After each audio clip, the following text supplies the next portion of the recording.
জয় যিশু। আজ 6ই আগস্ট। আজ মাতা মণ্ডলীতে পালন করা হচ্ছে প্রভু যিশুর দিব্য রূপান্তরের পর্ব দিবস। প্রথম পাঠ প্রবক্তা দানিয়েলের গ্রন্থ হতে আজকের বাণী পাঠ, 7 অধ্যায় 9 থেকে 10 পদ, 13 থেকে 14তম পদ। তার পোশাক তুষারের মতোই সাদা। রাত্রিকালীন একটি দিব্য দর্শন আমি যখন দেখছিলাম, এমন সময় আমি দেখতে পেলাম কয়েকটি সিংহাসন সামনে রাখা হলো, আর অতি বৃদ্ধ একজন এসে বসলেন। তার পোশাক তুষারের মতোই সাদা, তার মাথার চুল সাদা পশমের মতো। অগ্নিশিখা দিয়েই তৈরি তার সিংহাসন, আর সেই সিংহাসনে যে চাকাগুলি রয়েছে সেগুলিও জ্বলন্ত আগুনের। তার সামনে থেকে উৎসারিত একটি আগুনের নদী বয়ে যাচ্ছিল। লক্ষ লক্ষ কারা যেন তার সেবা করছিলেন, আর কোটি কোটি কারা যেন তার সামনে দাঁড়িয়েছিলেন। এবার বিচার সভা বিচারে বসল, আর সামনে খোলা হলো যত গ্রন্থ। আমি যখন সেই নৈশ দর্শন দেখছিলাম, এমন সময়ে দেখতে পেলাম কোনো মানব পুত্রের মতো কে যেন একজন আসছেন আকাশের মেঘে পরিবৃত হয়ে। তিনি সেই অতি বৃদ্ধের কাছে এগিয়ে এলেন, তার সামনেই তাকে নিয়ে আসা হলো। তখন তাকে প্রভুত্ব, গরিমা ও রাজ ক্ষমতা দেওয়া হলো। সমস্ত জাতি, গোষ্ঠী ও ভাষার লোকেরা তারই সেবা করতে লাগলো। তার প্রভুত্ব সে তো চিরকালেরই প্রভুত্ব, তার লোপ পাবার নয়। তার রাজত্ব কোনোদিন বিনষ্ট হবার নয়। প্রভুর বাণী। ঈশ্বরকে ধন্যবাদ। সাম সঙ্গীত 97 অধ্যায় 1 থেকে 2 পদ, 4 থেকে 6 পদ এবং 9 পদ। ধুয়ো, ধার্মিকের আনন্দ হন স্বয়ং ভগবান। ভগবান রাজত্ব করেন, উল্লাস করুক ধরণী। উৎফুল্ল হোক সাগরের যত দ্বীপ। তিমির মেঘমালায় বেষ্টিত তিনি। ধর্ম আর ন্যায়ের ওপর প্রতিষ্ঠিত তার সিংহাসন।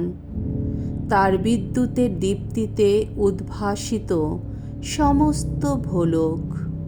তা দেখেই কম্পিত ধরণী। ভগবানের আবির্ভাবে, সেই বিশ্ব প্রভুর আবির্ভাবে গিরিমালা মোমের মতোই হয় বিগলিত।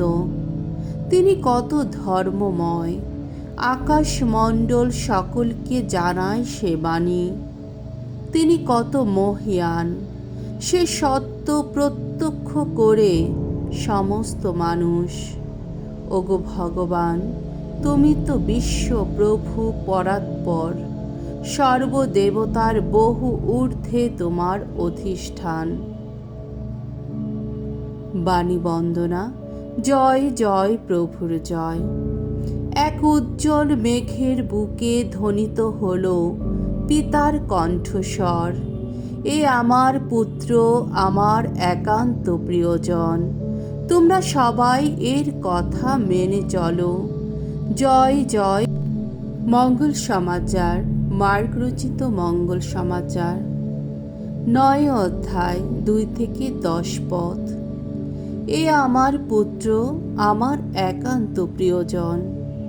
যিশু একদিন পিতর, যাকব আর যোহনকে সঙ্গে নিয়ে একটি উঁচু পাহাড়ের ওপর এমন এক জায়গায় তাদের নিয়ে গেলেন, যেখানে নিরিবিলিতে তারা, শুধুমাত্র তারাই থাকবেন। সেখানে তাদের সামনে তার চেহারা হঠাৎ কেমন রূপান্তরিত হয়ে গেল। তার পোশাক ঝলমল করে উঠল, হয়ে উঠল শ্বেত শুভ্র। পৃথিবীতে কোনো রজক তা এত শুভ্র করতে পারত না। সেই সময় শিষ্যদের সামনে দেখা দিলেন এলিয় আর মোশি। তারা যিশুর সঙ্গে কথা বলতে লাগলেন। তখন পিতর যিশুকে বললেন, গুরু, ভালোই হয়েছে আমরা এখানে আছি। আমরা ডালপালা দিয়ে তৈরি 3টি তাঁবুর ব্যবস্থা করব। আপনার জন্যে একটি, মোশির জন্যে একটি, আর এলিয়ের জন্যে একটি। কি যে বলবেন তা তিনি ভেবে পাচ্ছিলেন না। তারা যে ভয়ে অভিভূত ছিলেন। তখন একটি মেঘ এসে তাদের ঢেকে ফেলল, আর সেই মেঘের ভেতর থেকে কার যেন কণ্ঠস্বর ধ্বনিত হলো, এ আমার পুত্র, আমার একান্ত প্রিয়জন, তোমরা এর কথা শোনো। তারপর হঠাৎ যখন তারা চারদিকে চেয়ে দেখলেন, তখন নিজেদের পাশে তারা আর কাউকে দেখতে পেলেন না, শুধু যিশুকে ছাড়া। পাহাড় থেকে নেমে আসার সময় যিশু তাদের আদেশ দিলেন, তারা যা দেখেছেন তা যেন কাউকেই না বলেন, যতদিন না মানবপুত্র মৃতদের মধ্য থেকে পুনরুত্থান করেন। তারা যিশুর এই আদেশ মেনে নিলেন। কিন্তু মৃতদের মধ্য থেকে পুনরুত্থান কথাটির অর্থ কি তা নিয়ে তারা নিজেদের মধ্যে আলোচনা করতে লাগলেন। প্রভুর মঙ্গলময় বাণী। খ্রিস্ট প্রভু তোমার প্রশংসা হোক।